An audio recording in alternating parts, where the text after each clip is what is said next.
Добрый вечер. В эфире Прайм на телеканале АТР. Это время, когда мы говорим о наиболее важных для страны темах, на наиболее важные для страны темы и приглашаем наиболее интересных собеседников, людей, которым, как я выражаюсь, есть что сказать. Сегодня впервые в студии АТР гость первый раз к нам пришел. Это медиа-аналитик, медиа-менеджер и сейчас еще и генеральный продюсер телеканала «Эспрессо ТВ» Алексей Мустафин. Салям алейкум. Я был немножко удивлен, ну как удивлен, такое встречается, но не всегда. Я увидел у тебя на аватарке на Фейсбуке тамгу, ну, наш герб крымско-татарский. Судя по фамилии, ты из казанских татар. Да, Да? я не крымский татар. Не Крым, да, да, ну это же мы понимаем. Это со стороны могут не понимать, но мы знаем, да. Вот расскажи свою историю немножко с этим связанную. Почему тамга, почему, как? Ну, я не, тут, значит, нет какой-то большой истории, просто я считаю, что одним из главных вопросов сейчас для будущего Украины, в том числе, является история с Крымом, агрессия России, аннексия полуострова. И я считаю, что в этой ситуации каждый украинец, который интересуется политикой, интересуется будущим своей страны, обязан зафиксировать свою позицию. Моя позиция следующая, что Крым – это родина крымских татар, это их земля, она должна принадлежать крымским татарам, и крымские татары должны определять будущее Крыма. Понятно, что как бы, еще раз говорю, это не позиция моя как представителя крымско-татарского народа, я не крымский татарин, но мне кажется, что это важно зафиксировать такую позицию. То есть солидарности, это у тебя сразу такое желание такое возникло еще когда аннексия? Да, безусловно, это реакция на аннексию Крыма. Сейчас... Даже не только на аннексию, даже на захват Крыма, когда еще не было аннексии. Ну, собственно говоря, мы неправильно говорим аннексия. Недавно МИД выпустил целую брошюру по поводу терминологии. И действительно, многим, даже мне, там немножко мозги на место вправили, потому что аннексия — это некий состоявшийся факт уже, тоже так нельзя говорить. Правильно говорить временная оккупация или попытка аннексии. И это правильно, потому что всегда, ну, мы же знаем, мы коллеги, в принципе, одного возраста, насколько важно слово, да, как слово фиксирует смыслы, да, и от этого все дальше и пляшет. Да? Да. У нас, я, кстати, хочу напомнить телезрителям, что у нас есть телефон в студии Viber и даже Skype. Можно звонить +38 073 419 4158. Вы видите на экранах этот телефон. Очень интересный собеседник, человек опытный в журналистике, в политике. Мне самому интересно, поэтому начнем. По сути уже. Сегодня год с освобождения наших заложников, политзаключенных. Да. Год, как Сенцов дома, как Эдем Бекиров дома, как Сущенко дома и другие, и моряки. Да, что это было тогда и почему с тех пор как бы ничего подобного не происходит, никаких таких обменов массовых, ну, крупных? Ну, собственно говоря, еще когда не было этого обмена, до этого, сразу после прихода к власти Зеленского, у него, очевидно, и у людей, которые его поддерживал, была некая эйфория, что вот открываются новые возможности, если не прекращение агрессии и там, возврата территории, то по меньшей мере некого прогресса в переговорном процессе с Россией. Но ведь что тогда говорили о том, что все на самом деле зависит не от позиции украинской власти, кто бы ни был президентом, а ключи от этого находятся в руках у Путина. И, очевидно, Путину тогда нужна была некая демонстрация прогресса в этом направлении, и он дал добро на этот обмен. Но как бы очевидно, что он не получил то, чего ожидал, и на этом все закончилось. А у тебя есть представление о том, чего он ожидал? Я думаю, что он ожидал, что будет развиваться все так, как он хотел. Вот за этот год с момента обмена заложников? Ну, я думаю, обмена, с первого дня. Только нет, ну вот у него были надежды такие, что вот он сделает такой пас Зеленскому, и...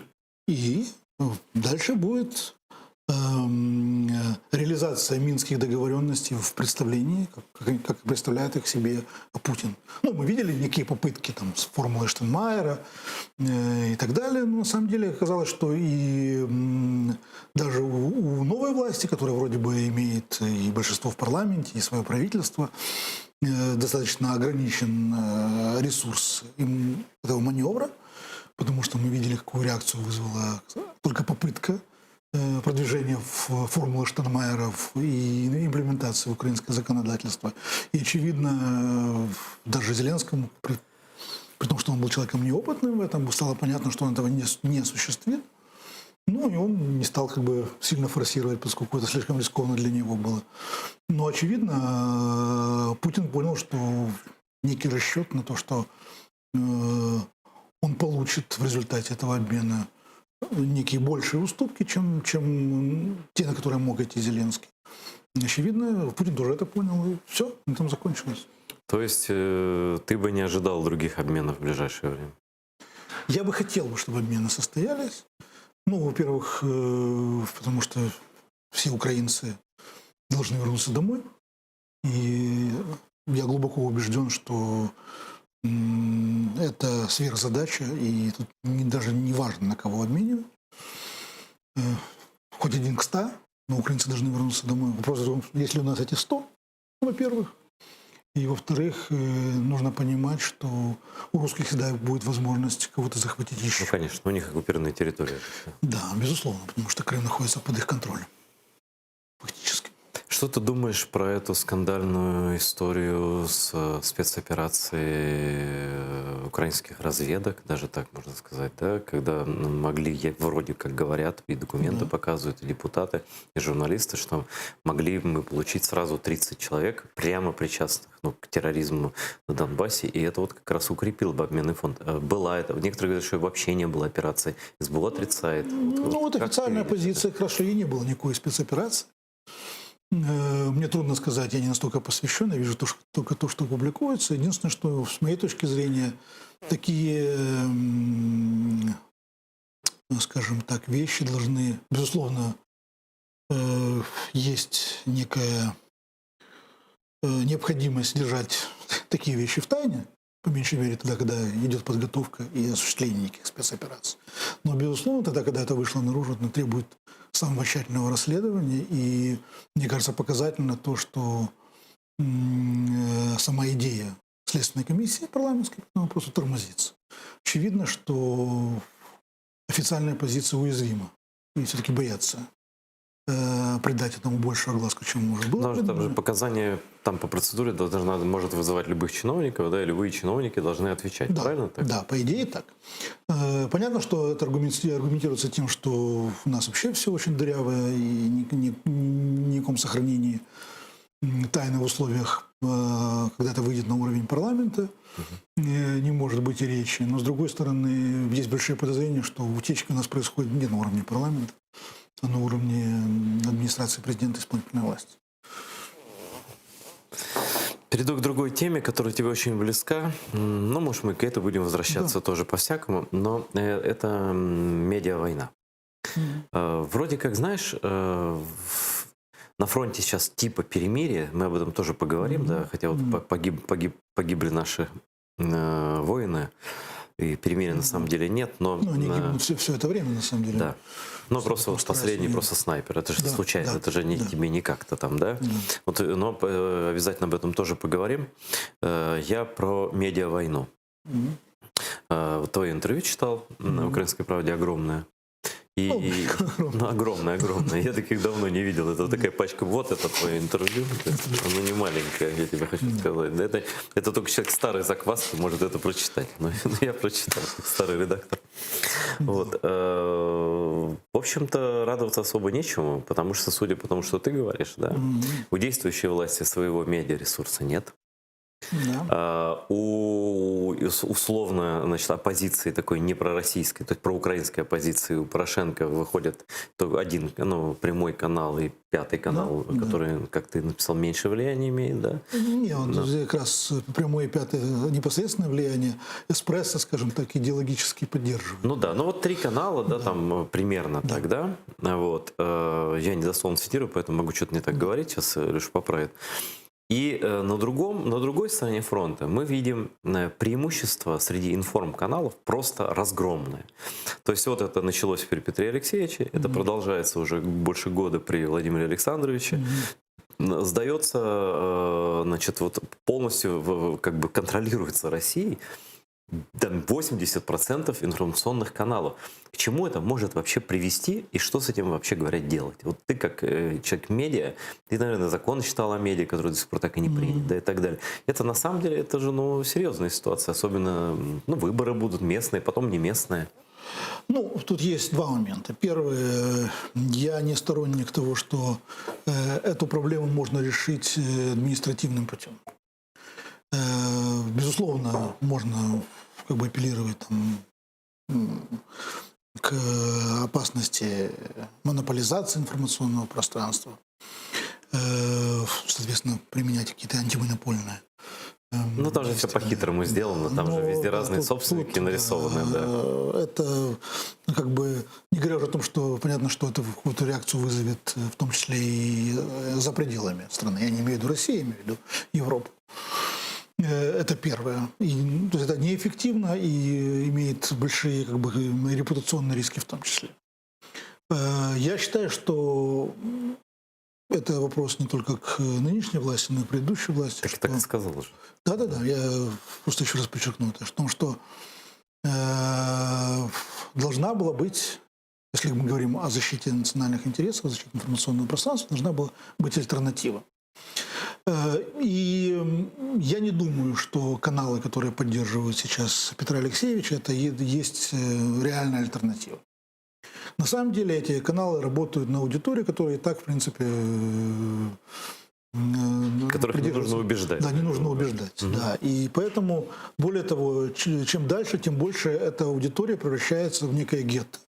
Я об этом тоже говорил, за пределы которого никто не выходит. Это такая информационная А у пророссийских каналов тоже такая ситуация. Российские, Да. это как бы единственная хорошая новость для, скажем так, противников. Это то, что там тоже информационный пузырь, потому что, безусловно, он не расширяет, он имеет пределы расширения, да, потому что, в принципе, ну, сейчас такая специфика всех информационных каналов, что смотрят люди, которые, в принципе, которые сами выбирают себе, что они смотрят, и, в принципе, наличие 5 каналов ничего не дает по сравнению, там, или очень мало дает по сравнению там, с одним каналом, потому что эта же аудитория, которая смотрит один канал, она смотрит эти 5 каналов. Поэтому, ну, если это может кого-то утешить, то, безусловно, у такой экспансии есть предел. Но ты говоришь, что административно с этим бороться нельзя, рискованно и так далее, и так далее. Но смотри, давай так, у русских денег, вот давай прям поставим безграничное количество. То есть они, в принципе, могут купить любой телеканал, тут любую радиостанцию, ну, если человек продаст, да, грубо говоря. Мы посмотрели на вот последние, которые покупки были этих пророссийских, сделали пророссийскими эти медиа. Там собственники, которые были проукраинские, как бы каналы были проукраинские, они спокойно продавали просто за деньги, да. И так, по идее, можно скупить все. Ну, может быть, там, кроме там, прямого эспрессо, да, вот вообще все скупить. И где мы тогда будем жить? А законодательно ничего, они же там спокойно про воду в Крым говорят, они говорят там про это, ну, фактически сдачу Донбасса под контроль и так далее. Мы исходим из того, что есть на самом деле. Да, безусловно, финансово тягаться с русскими очень сложно. Ну. Но тогда вопрос заключается в том, если у них такие неограниченные ресурсы, что мешает им купить все остальное, включая антимонопольные органы. Ну а как, вот как не бороться с этим? Вот я просто Смотрите. читал закон про медиа, ты не Да. читал? Там, Я есть, читал. там есть глава, посвященная державе-агрессору. Хоть что-то, знаешь, там Ну, прописано, что нельзя говорить, что считается, так сказать, нарушением законодательства Украины. То есть какие-то критерии. Почему сразу визг поднялся со стороны этих пророссийских журналистов, так называемых? Потому что они поняли, что там есть четкие критерии, за которых можно, ну, как-то прижимать немножко их. Ну и что? Что Он не мы- принят все равно. Ну, во-первых, я сомневаюсь, что он будет принят в таком виде, учитывая критику даже со стороны крупных медиагрупп, которые не являются пророссийскими, по меньшей мере. Что их Мы там и так не напугало? Я спорим. вот, честно, прочитал, я ничего там не Ну, увидел. на самом деле, как бы проблема заключается в том, что создавая дубинку, мы всегда должны понимать, что дубинка может быть применена в совершенно разные стороны, совершенно неожиданно, может быть, для нас стороны. Поэтому я скептически отношусь к этому. Ну, можно попробовать, да, конечно. Но, с другой стороны, мы же видим, как работает российская пропаганда, как с ней борются наши европейские друзья, так сказать. Плохо борются. Плохо борются. А почему? Потому что это охота за солнечным зайчиком. Понимаете, ну, когда создается компания там, разоблачения фейков, да, ну, наверное, правильно, надо разоблачать фейки. Но российская пропаганда производит фейки в таком количестве. Вот об этом мы сейчас поговорим. Да, что гоняться за каждым фейком, это означает просто тратить ресурсы на это. Опять же, учитывая несопоставимость ресурсов, которые выделяются с той стороны и выделяются с этой стороны. Если даже Европу мы считаем этой стороной, ну, не выделяются такие ресурсы, потому что Европа не считает необходимым вести такую пропагандистскую войну. У нас звоночек в студию. Здравствуйте, вы в эфире. Говорите, кто вы, откуда, и, пожалуйста, задавайте вопрос моему гостю Алексею Мустафину. Добрый вечер, Игорь Степанович, Киев. Я телевизионный человек, так можно сказать, и внимательно ваш канал иногда смотрю. Спасибо за прямое, можно обратиться. Большое спасибо. У меня такой вопрос. Вот сейчас вы правильно очень анализируете про телеканалы. Вот я года два назад постоянно смотрел, даже больше, несколько лет, канал «Эспрессо». Это был очень потужный, настоящий, ну, для меня канал, независимый от политики. И уже где-то около года, поймите правильно, он буквально лег под Порошенко. Он каждый, я уже не могу его смотреть. Ведущие, тематика. Ну, я понимаю прямой, я понимаю пятый. Ну, он же его не покупал. Вот объясните, как вот можно так, когда официально не купленный канал, а гонят прямо, ну, поверьте мне, как телевизионному пенсионеру-ветерану. Спасибо за внимание. Ну, я немножко не понимаю, что такое лег под Порошенко, какие-то критерии, наверное, есть. Ну, не знаю, извини, что такой вопрос. Это немножко, от меня это некорректно, потому что это канал, где ты работаешь. Ко мне, но с другой стороны, я должен сказать, что у меня здесь конфликт интересов. И единственное, что я хочу подчеркнуть, что когда я приходил на «Эспрессо», мы сразу договорились с менеджментом, что я не определяю политику канала, я только менеджер, а политические решения принимают они. Очевидно, это их выбор, в том числе что касается поддержки Петра Порошенко. Ну, еще раз говорю, каждый делает выбор сам. Ну, знаете, слушайте, CNN, ABC, «Пожалуйста, Америку», классика журналистики, да, где, такие войны сейчас идут, вы даже себе не представляете. Тут, ну, я не говорю о да. Фоксе. Да, Фоксе, да, я так сказал, Фок и CNN, да, это скорее это противостояние. Поэтому, ну, что есть, то есть. Вы знаете, хуже, когда в одну дуду все дудят. Вот. Насчет пропаганды. Вот Алексей начал. Да. Я понял, что с Западом все очень плохо, когда увидел в Париже офис Russia Today, в котором работало 200 франкоязычных сотрудников. И работает до сих пор. И знаешь, такие французы сидят и говорят, это ничего страшного, мы посмотрели их рейтинг, там, ну это вообще там 20 тысяч их смотрят людей во Франции. Я говорю, вы знаете, когда вот что-то начнется, вы увидите, что будет. Начались те желтые жилеты, я опускаю, кто их там поддерживал и так далее. Russia Today включалась из каждого села, из каждого города. Они все это в Твиттере. И оказалось, что этот офис нормально работает на франкоязычной аудитории. Он страну расталкивает. И это один офис Russia Today, и их трясло и трясет по сей день там Францию. Ну год-то точно трясло, да? Вот. Так у нас тут, пожалуйста, вообще, чем хочешь, тем занимайся. Вот сейчас тему воды в Крым, да, тоже хотел обсудить, да? Ну, ты же видишь, как раскачивать эти каналы? Понятно, что раскачивать. Ну, еще раз. Инструмент влияния. Составить список тем, которые нельзя трогать, составить Я вопрос тебе задаю. Ты медиа-менеджер составить телевизионный. темник, как правильно делать. Я человек, который знаю, как работали темники при Кучме. И вот я думаю, конечно, что огромная машина, так если оценить, которая направляла информационно большую часть телевизионных каналов, ну, некоторые не работали непосредственно по темникам, но в том же направлении двигались. Ничего не смогла сделать с Пятым каналом. Ничего не смогла сделать. Вы думаете, что тогда, когда этот инструмент будет в хороших руках, он по-другому будет работать? Нет, он будет точно так же. Поэтому, еще раз, единственный ресурс, который есть у Украины для того, чтобы защитить себя, это люди. Это украинцы, для которых будущее своей страны является не пустым звуком. Они не живут в русском мире, да? И для них важно, просто для них нужно создавать инструментарий, возможности самовыражения, возможности информирования и так далее. Каким образом, если 1,5 канала, в общем-то, проукраинских осталось? Вот вопрос, кстати говоря. Я сначала один вопрос задам, потом второй вопрос задам. Вот вы говорили о том, что люди проукраинские ориентированы. К ним приходят, предлагают деньги, они продают свои каналы. Да? Да? Офис Russia Today во Франции. Да. Там же работают французские. Французы, да, за хорошую зарплату. Там коэффициентик 2 примерно, Да. к обычной зарплате французского журналиста. Вот ответ на вопрос. Что делать? Делать, если вы хотите состязаться деньгами, вы не выиграете эту войну. Если вы хотите состязаться административными инструментами, вы не выиграете. Да, некие административные инструменты можно использовать, но надеяться, что они решат проблему, нет. Единственная возможность – это сопротивление самого общества. Почему тут скорее ты уже говоришь об институте морали, общественного мнения, репутации? Почему у нас практически не работает институт репутации? С одной стороны, есть опыт, где репутации разрушались очень быстро. И тут та же история с продажей каналов это показывает, что, к сожалению, репутация не ценится даже теми, кто, в принципе, для кого она является капитализацией. Ну, в том-то и дело. Да. Но, с другой стороны, других писателей у нас нет, как в известном анекдоте. Слушай, мы так живем в своем мире, да? Вот в фейсбучек там друг друга лайкаем, что-то там пишем. А сотни людей, вот мы говорим французская Russia Today, а у нас на вот этих каналах, их уже 6, 7, я не знаю, 8 уже, да? Там работают сотни украинских журналистов. И даже украиномовных журналистов.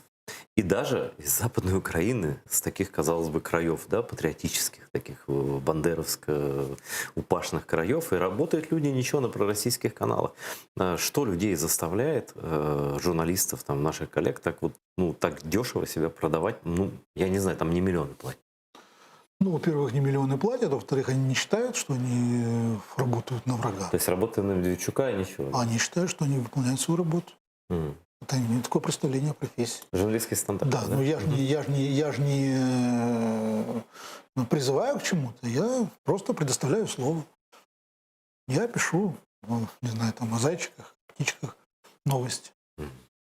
Заметьте, даже очень часто, если мы говорим о пропаганде, пропаганда идет отдельным каналом, просто она размещается как. Это не реклама формально, тем не менее, но в беспоглавном пространстве. Мы знаем, что это. Они берут приличных журналистов для того, чтобы это разбавлять, технологии, создание лояльности, да? А потом пихаешь в промежутке свои эти... То есть кому-то это надоедает, они время от времени, кому-то то один человек, то другой уходит, со словами, что мне это надоело. Система никак не... там, может быть, небольшой сбой происходит, но не глобально. Она продолжает работать в том же духе. Я, например, когда вижу представителей пророссийских каналов у себя в фейсбучной ленте, я просто их так удаляю, потому что мне противно. Когда молодой красивый парень или молодая умная девочка, такой весь по-украински, и вдруг раз смотришь, ого, чувак, а ты где получку-то получаешь? Смотрите, это тоже не... То есть, понятно... Мне неприятно, мне за страну обидно. Понимаешь? Да, это выбор каждого человека, но, условно говоря, если мы закроем глаза, задвинем шторы у себя дома, то ты знаешь, что изменится за пределами. Будут продолжаться. Просто вы не будете видеть, что там происходит. Это правда. Да, и когда будут стучать к вам, может, уже поздно будет. Ну, я даже не будете услышал. готовы. У меня нюх хороший, слух хороший. Я про воду в Крым хотел. Да. Ну, ты же наблюдаешь эту медиа-волну, да? Да. Была попытка в парламенте, чтобы ты понимал, я не помню, комитет, который это обсуждал, они не приняли там что-то, 2 голоса не хватило. Хотели поставить даже на голосование вопрос о запрете, как-то там было сформулировано, что вот сотрудничество с коллаборантами. А это типа сотрудничество с коллаборантами, но не проголосовали. Оставили такую, глава комитета вроде нормальный депутат, он сказал, ну все равно же это понятно, что этого не будет, там и офис президента против, и депутаты против, и все это зачем это типа принимать и так далее. Ну не знаю, зачем принимать, по крайней мере, бы меньше болтали телеканалы. Ну окей, у нас демократия, все. Вот как они этот вопрос раскачивают, зачем они его раскачивают и чем все это закончится в итоге? Смотрите, с моей точки зрения, то, что я наблюдаю последние годы, это даже больше, чем несколько лет, вся политика России, направленная вовне, она направлена, ну, как бы главная цель – это создать хаос. Раскачивание ситуации. Тут. Ну, в Америке, не во только Франции. в Америке, Понятно, во Франции, да. не знаю, там, ну, до Африки с Латинской Америкой вроде бы сейчас большого дела нету, но вот если было нужно, и там бы раскачали. Ну почему? Ну, Да. в Венесуэле это вмешивается. Да, ну в Венесуэле там немножко другая ситуация, но тем не менее. Там не столько информационно, сколько. Ну, то есть все построено на том, чтобы создать хаос, и в условиях хаоса всегда можно попытаться что-то выстроить, некий сценарий. То же самое происходит в Украине. В Украине как бы это в большей степени происходит, чем где бы то ни было. Потому что это страна, с которой фактически идет война. И, безусловно, они, знаете, это как газ, да, который заполняет то пространство, которое ему предоставлено. Это попытка каждый раз, а вдруг пройдет. Ну, Но не тема прошло, воды хорошо, мы вернемся к обсуждается на этому. моей только памяти. Вот за 5 лет она обсуждалась, наверное, раз 5 она возникала вот прямо вот активно, да, при разных правительствах, я напомню. И сейчас она, кто-то даже подсчитал, сколько раз и при Цунике это было, и потом это было, да. Но сейчас эти, значит, как у Высоцкого в песне, в ООН пишут, значит, Поклонская пишет в ООН. Они, понятно, все врут, никто им там ничего не обещал и так далее. Но, тем не менее, пропаганда ведется, да. Вот так это, смотрите, тут 2 момента. Первое. Это попытка, а вдруг пройдет. Ну, не пришло сегодня, может, завтра пройдет. Мне кажется, кто-то взял еще, ко всему прочему. Сейчас я вернусь к этому вопросу. Хорошо, Второй момент. Это создание, скажем так, навязывание повестки дня. Да? Если мы об этом говорим, это у нас повестки дня. Как будто это наша проблема, Да, вообще-то говоря. да, Вообще-то мы должны вообще можем об этом не говорить. Да, то есть как бы это удержание на слуху этой темы. Тоже важный момент, да. Третий момент. Далеко не всегда провозглашаемая тема является целью. Это тот же обменный фонд, да? А давайте мы это поменяем на это. Да? То есть людей на политику, на решение политическое. Да. А вот тут не прошло, ну смотрите, вот что-то мы нащупали, что можно за что-то зацепиться и так далее. То есть как бы это работа с подвижной Я тебя средой. правильно понял, что, возможно, это элемент торга? Мы вам отдадим следующих заложников, в том числе крымских татар, если ручеек пойдет к нам. Да, если. Ну не получилось, ну, может, в другом месте мы что-то от вас оторвем. Ну и так далее. То есть, как бы, это попытка именно расшатывания вот такой ситуации. Да? Ну, а 4-й момент, это, конечно, поскольку традиционное украинское, тут мы должны об этом, как украинцы, признавать это. Попытка в том, что все это осваивается бюджет. Есть люди, для которых это профессиональная тема. И очевидно, что под раскачиванием можно спокойно освоить какие-то очередные ресурсы. Почему бы и нет? Может быть, ничего не добьемся, но зато поработали. Вот. А работа оплачивается, как правило. Вот. Я, конечно, не могу исключать, что кто-то искренне работает в этой теме, но думаю, что значительное количество народа как бы еще и сидит на ресурсе. Но как ты сам оценишь вероятность подачи воды в Крым? Вот так. Пока низко. Но исключать того, что эта тема поднимется. Нет, я не про тему. Тему понятно, все мы с темой обсудили. Ну, в ситуации, которая сейчас находится, это нереально. Политически нереально. Политически нереально. Но мы не знаем, что произойдет там через месяц. Ну, я думаю, что через месяц вряд ли испарятся те сотни тысяч людей, которые воевали за Украину, и которые будут воспринимать даже попытку. Я не думаю, что она будет предпринята даже, да? Но саму идею воспринимают уже как абсолютно... Смотрите, тут же, еще раз говорю, происходит постоянное тестирование. Мгм. Мы забрасываем, Да, это смотрим. я понимаю, да. Ну, то есть, как бы даже не только с водой в Крым. С той же формулой Штайнмайера. Мгм. Забросили, посмотрели, ну, там, или заявление Фокина, да? Все схватились за голову, ну, в смысле, схватили за голову, начали шевеление. Мгм. Ну, ладно. А вдруг через месяц оно будет воспринято по-другому, да?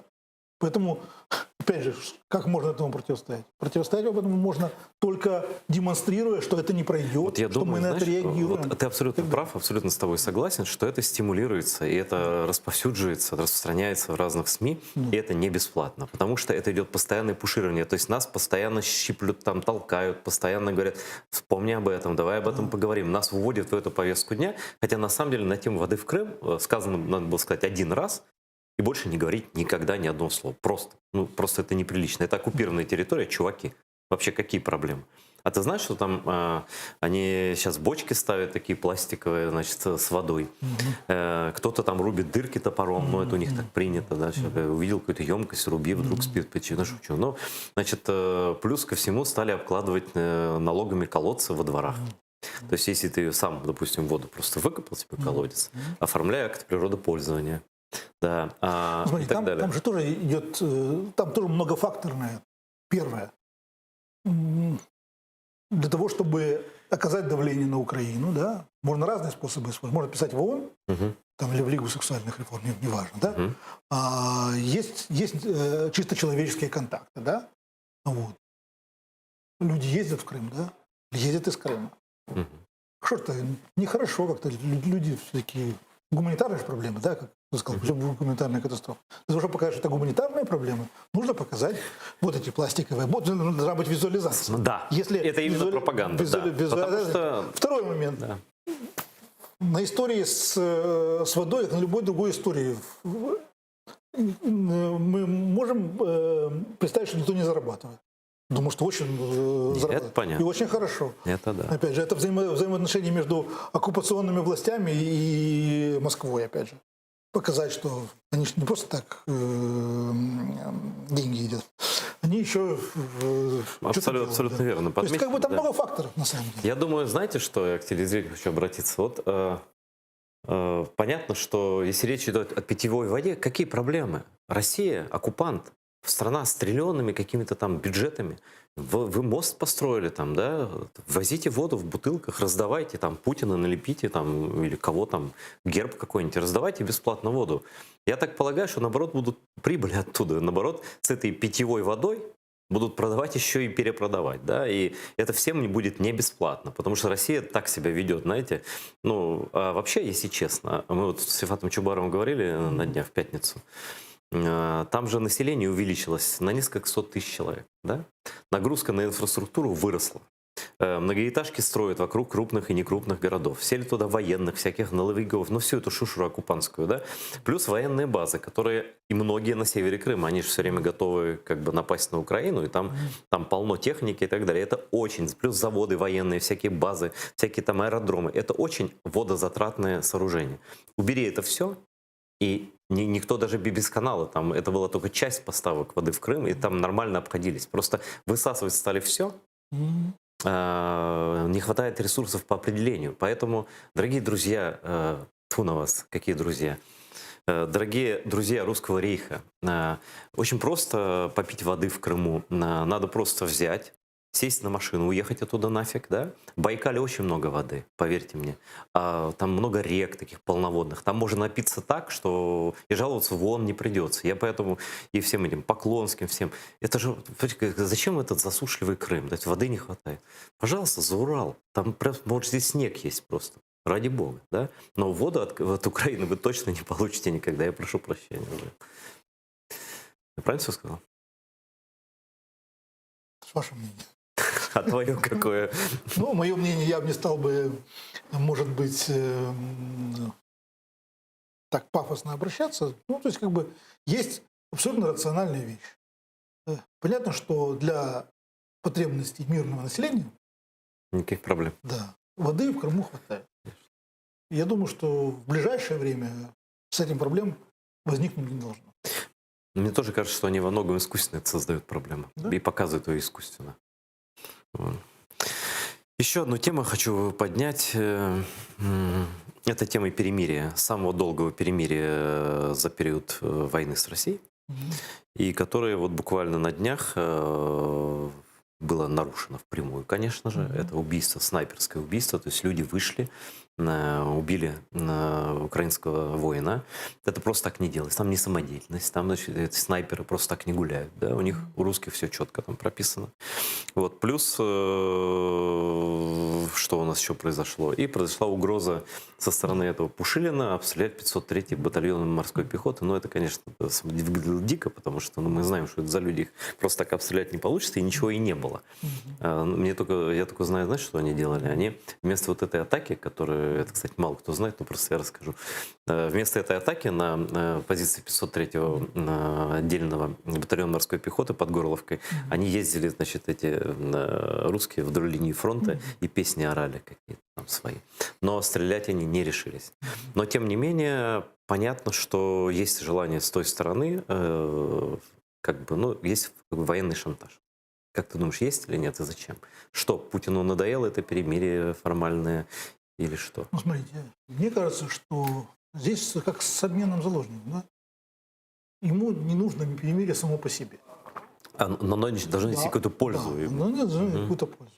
Никакой очевидной пользы, ну, меньше то, что для него нет. Поэтому практическая польза этого перемирия нет никакой. Кроме того, мы же видим, что из Зеленского активно лепят Порошенко-2. Ты, если ты посмотришь каналы российские, хотя бы на 10 минут, там про Зеленского можно все узнать. Какой бандеровец, фашист. Поэтому, еще раз, понятно, что Зеленский возлагал на это перемирие значительные надежды. Ему тоже важно демонстрировать, что он... хоть какие-то элементы мира, не стрельбы, скажем так. Да. Потому что во всех остальных направлениях особых успехов нет. Нужно продемонстрировать. Поэтому Зеленский, безусловно, заинтересован в том, чтобы это перемирие продолжалось. Но, очевидно, это тоже попытка... С одной стороны, они не получили то, чего хотели, очевидно. С другой стороны, нужно продемонстрировать, что, парень, надо что-то делать, да. Просто так мы тебе не дадим зарабатывать баллы. Потому что тут с их стороны идет абсолютно прагматичный расчет. Кто зарабатывает баллы, что мы от этого получаем, что получает от этого Зеленский. Он не должен быть на длинном поводке, должен быть на коротком поводке. И вот эти заявления, эти обстрелы, эта гибель солдат, это как бы демонстрация, так, собственно, ключи у нас, да. Парень, ты не думаешь, что просто... Скажи, вот, ну, у меня там, может быть, есть своя версия ответа на этот вопрос, тебя хочу услышать. Неужели русские не понимают, что даже если бы они представили на посту президента Украины просто вот какого-то своего человека, ну, я не знаю, условно даже любого Медведчука, ну, не дадут ему в Украине, общество не даст, оно его снесет, да, если он, скажем, пойдет на то, чего требуют русские, а русские требуют всего или ничего. Они же никакие компромиссы, они шаг назад не делают, они требуют всего, как они хотят. Ну, скажем так, чужая душа потемки, да, русский поговорит. Да. Чужая душа броненосец потемки. Да. Трудно предположить, что там у кого на душе. Собственно говоря, не наша задача разбираться в их тонкой душевной организации или толстой, не знаю. Но очевидно, что у них свое представление о мире. Ну, собственно говоря, если мыслить рационально, зачем была вообще война с Украиной, вообще непонятно, да? Ну да, когда говорят про логику, когда говорят, Путину это невыгодно, я всегда смеюсь. Да. Ну, нашли логику. Не говоря уже о том, что иногда и эта операция прикрытия нам не выгодна. Зачем нам было травить Навального, да? Нам же это не выгодно, тем не менее отравили, да? Поэтому это не та логика, да? С другой стороны, да, они находятся в иллюзии, что может быть пророссийский президент Украины, который добьется своего. Как они критиковали Януковича? И в момент пребывания его при власти, он, не Порошенко с Зеленским, но что-то такого, там были какие-то потуги.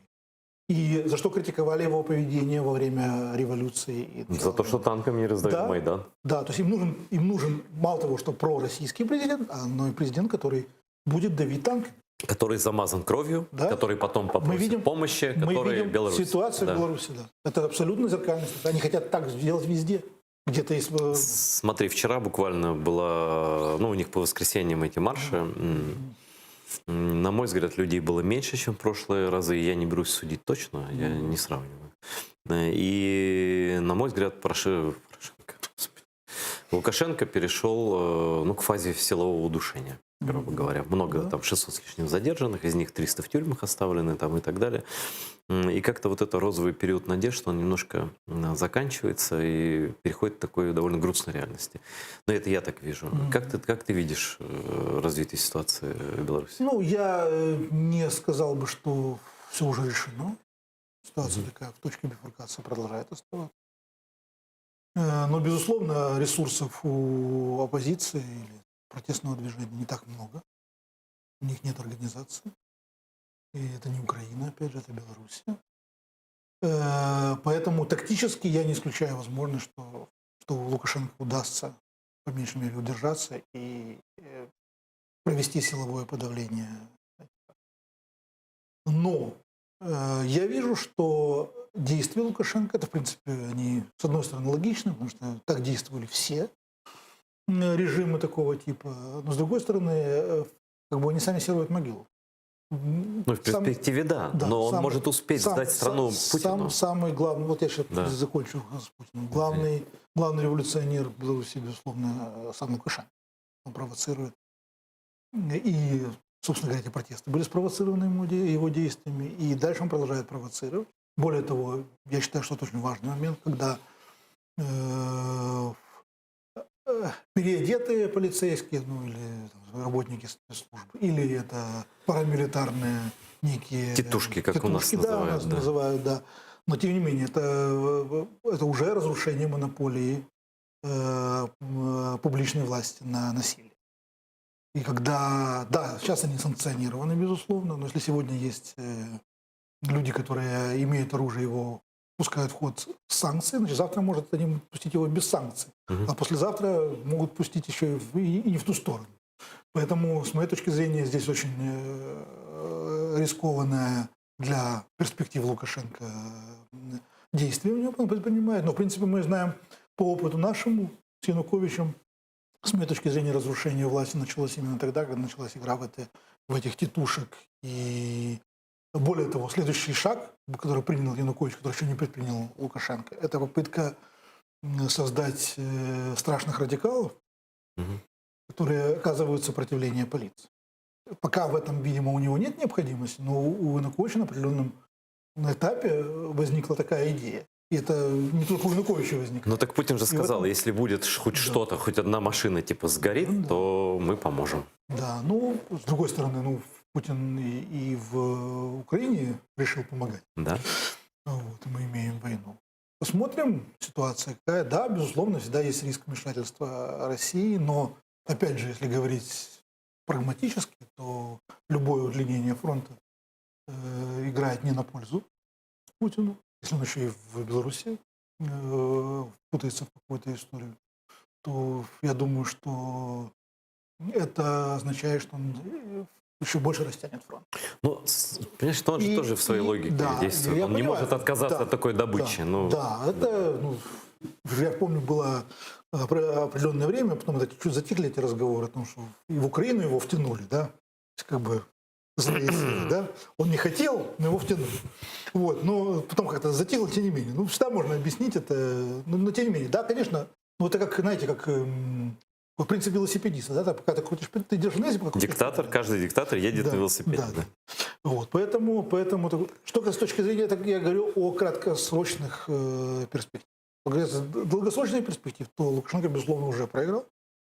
Количество побитых, количество вышедших на демонстрации беспрецедентно для Беларуси последних... Ну да, учитывая, что там был 0-0-0, да, долгие годы. А за небитых... Забитых. Многих не битых. И у людей эта память уже никуда это не... Это правда. Нет, злость останется, обида останется, унижение останется, и оно когда-то компенсируется. Но просто есть такой риск, что вот за эти буквально там пару месяцев, да, или до Нового года, или, как некоторые говорят, до 3 ноября выборов в США, на всякий случай, чтобы, потому что Трамп не будет реагировать точно, да? Вот. До выборов так точно. Да. Повернуть эту операцию создания единого государства, единой валюты, в каком виде там останется Беларусь, это второй вопрос, но де-факто это будет аншлюз со всеми пирогами. Был, ну, это же не первый аншлюз в истории. Да? Были другие Конечно, не аншлюзы. первый. Были и другие аншлюзы. С точки зрения, ну, наверное, он попытается это сделать. Получится? Наверное, что-то может и выйти, да. Особенно, мы не знаем, есть много факторов, которые... Но с точки зрения долгосрочной перспективы это ничего не меняет. Нет, с точки зрения долгосрочной перспективы, то, что делают сейчас белорусы, даже некоторые неосознанно, не направляя свой гнев против России, это в любом случае на будущее, это позитивно и для них, и для нас, и для всех. Да? Но в данном случае мы можем получить просто удлинение линии фронта пока. Ну, это тоже не могу. Но это линия фронта наша с Россией. Но и Россия с нами. Ну, то есть это для них сложнее, ты считаешь? Это и для нас сложнее, и для них сложнее, безусловно. Ну, смотрите, они влезаются в большее количество конфликтов. С Сирией, условно говоря, это прокатило, потому что они все-таки вышли на некая равновесная ситуация. Потому что Америка ушла оттуда и все. Да. Да. Вот. Но в Беларуси это не Сирия. При всем при том. Но это повышение ставок, Повышение ставок. Да, Ну, для Путина. еще раз говорю, чем больше он будет повышать ставки, я не имею в виду там ядерная война, да? Но чем больше он будет повышать ставки, тем у нее рискованнее игра. Ну, абсолютно нельзя не согласиться, что самый главный враг Путина – это сам Путин, потому что с ним всерьез пока никто бороться не собирается, но он настолько обнаглел уже, что он сейчас уже к Европе подлезет совсем. Ну, пожалуйста, как говорю, европейцы чего хотят, то и получат. Главное, чтобы денежный поток 2 был пущен, и чтобы у нее еще больше было денег. Реакция Европы всегда напоминает мне, что можно бесконечно и за тремя вещами. Как горит огонь, как течет вода, и как европейцы наступают на те же самые грабли. Это точно. Это точно. Ну и события дня, ну, как события дня, наверное, это не украинская повестка. Я сам очень плохо отношусь к Алексею Навальному. Я просто знаю, какой он вклад вносил вот в формирование образа врага в России тогда еще. В далеких еще довольно, в 8-м, 10-м, 11-м годах, во что это вылилось. Но, тем не менее, его отравили, очевидно, да. Вот, и сегодня он вышел из комы. Будет ли это нападение ядом из разряда «новичок» иметь какие-то политические последствия внутри России, как нашего врага, и на Западе, по отношению к России? Как ты думаешь? Ну, внутри России вряд ли. Я не думаю, что, ну, скажем так, состояние сейчас России, российского режима такое, что это как-то сильно, там, это тот сломинка, которая переломит хребет верблюда, да, так есть такое выражение. Да. Ты в восточных мудростях разбираешься больше, чем я. Поэтому я не думаю, там верблюд еще многое может вытерпеть. А что касается реакции Европы, я не говорю о Западе в целом, потому что мы о Трампе уже говорили, да, который позволил себе сказать, что у него нет еще сведений, ему еще не сообщили. Да? Опять это проклятая неопределенность. Да. Но тем не менее, мы видим, что Европа реагирует как-то резче, чем даже на белорусские события, на отравление Навального. Для них это показательно, тем более, что Навальный в Германии, да, это тоже очень важно. Поэтому Европа не может не отреагировать. Но как бы я бы не был бы большим оптимистом, зная Европу. Мы видим даже ситуация с обсуждением санкций против белорусского режима. Это так позорно выглядит. Да, ну то есть как бы нам нужно сохранить возможность контакта. Они даже не хотят никаких санкций вводить против Лукашенко. О чем говорить? Какие там системные санкции? Они даже диктатора, который бьет на глазах у всей Европы людей, боятся там напугать чем-то. Ну вот там-то и дело. Поэтому большим оптимистом, что там как-то будет очень сильная ситуация с Россией. Я думаю, что Европа не решится в очередной раз. Что касается, говорят, там вот Северным потоком, ну, на самом деле, Северный поток уже отыгранная в значительной степени карта, они добились того, чего хотели. Русские? Русские имеются в виду. Поэтому они могут и слить его, скажем так, по меньшей мере, заморозить до лучших времен. Я не думаю, что им что-то нужно сейчас, именно вот, во что бы то ни было, довести до конца эту историю именно сейчас. Опять же, это может быть та же жертва, как я говорил о том, что чем-то мы жертвуем, поэтому давайте нам что-нибудь другое. Тоже элемент торга. Да, тоже элемент торга. Ну, я согласен, наверное, все мы согласимся, что, в принципе, пусть он, как говорится, живет, но это ничего не изменит в мировой политике. Это покушение Навального. Слушайте, у них 40 человек погибло в лайнере граждан Германии над Донбассом, который был сбит, да? Много чего было, и убийства были в Германии. Да, поэтому, еще раз говорю, ну, опять же, смотрите, ситуация со Скрипалем, Скрипаль уж точно не оппозиционер даже, Да. даже в стиле Навального, бутербродном таком, скажем, стиле. Тут вообще имперец по убеждениям Да. и так далее, но тем не менее это сыграло.